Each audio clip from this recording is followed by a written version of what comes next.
manodidina ny telo faingo-dimy ka hatramin'ny $10,000 no mety ho fatiantoka ara-toekarena raha sanatria tafiditra eto Madagasikara ny aretina fièvre afteuse sy ny peste des petits ruminants.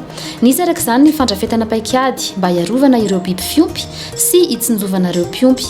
Antony nanatanterahana ny atrikasa fizarana amin'ny fampiarana ny paikady hifehezana ireo aretina ireo. Iray amin'ireo paikady ny fanamafisana sy fiarovana ny sistan'ny Madagasikara amin'ny fanaraha-maso ireo entana avy any amin'ny nosy rahavavy manodidina toy ny avy ao Comore. Misy fanazarana maromaro tanterahana nanomboka tamin'ny alatsinainy voalohan'ny volana mars izay nitetezana an'ireo toerana rehetra mety ahina isina fidirana zany aretina zany eto amin'ny faritra Boeny.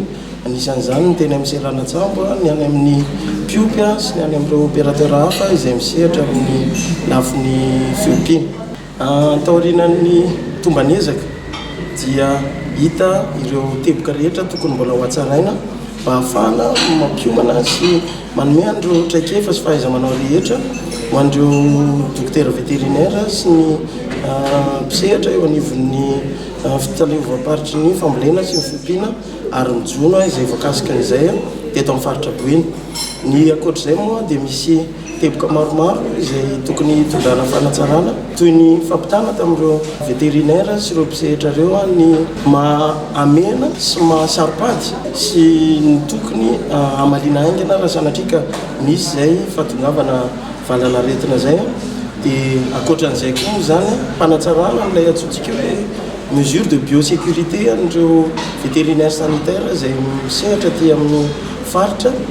Dia ny ankoatran'izay moa zany dia ny structuration ny intervention sy ny investigation izay fampangana hita nisy ary mila hitondrana fanatsarana ny fahafahan'ireo docteur vétérinaire sy ireo mpisehatra rehetra ireo mifehy an'ilay famalina sy ny fihetsika tokony hananana raha ohatra ka sanatria ka misy ny fahatongavan'izay aretina zay eto amintsika. Eo amin'ny lafiny serasera ihany koa izay tokony hitondrana fanatsarana na amafisana mba hisy an'izay serasera zay.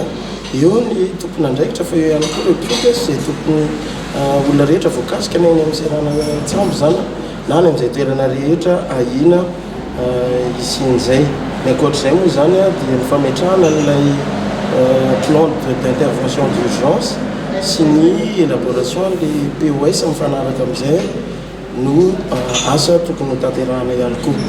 Dia ny farany moa zany fa tsy latsa-danja satria araka ny fanaveriberitsika mandritry ny herinandro dia ny lafin'ny lalàna dia zavatra velona zany miaina tokony hampanarahana ny toetrandro ka hita ihany koa zany fa efa misy mandringa na misy tsy fahampiana na misy tsy manaraka ny toetrandro ny lalàna izay ampiaritsika amin'izao fotoana zao ka noizay anton'izay no mahatonga an'ilay asa fanatsarana ny lalàna tsy maintsy tanterahantsika. Tafita tamin'ireo dokotera mpitsabo ny biby fiompy ny atrikasa fizarana amin'ny fampiarana ny paikady hifehezana ny amin'ny aretina fièvre afteuse sy ny peste petits ruminants izay natao tany Mahajanga ary maneho ny fahavononana ny ady ataony amin'izany izy ireo.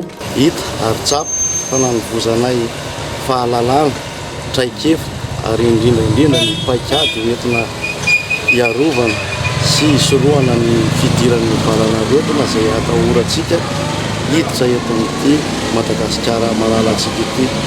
Nandritra ny atrikasa iny koa dia zava-dehibe ary nety taminay vétérinaire sanitaire mihitsy ny fampiarana ny tranga izay natao tany faritry Besera izay tena nahitanay ary nahafantaranay sy nazonay fahalalana ahafahana tena hiatrika an'izany valanaretina zany raha sanatria ka miditra eto Madagasikara. Tsy hijanona fa hitohany amin'ny faritra hafa izao atrikasa fizarana amin'ny fampiarana ny paikady hifehezana ny amin'ny aretina fièvre afteuse sy peste des petits ruminants izao.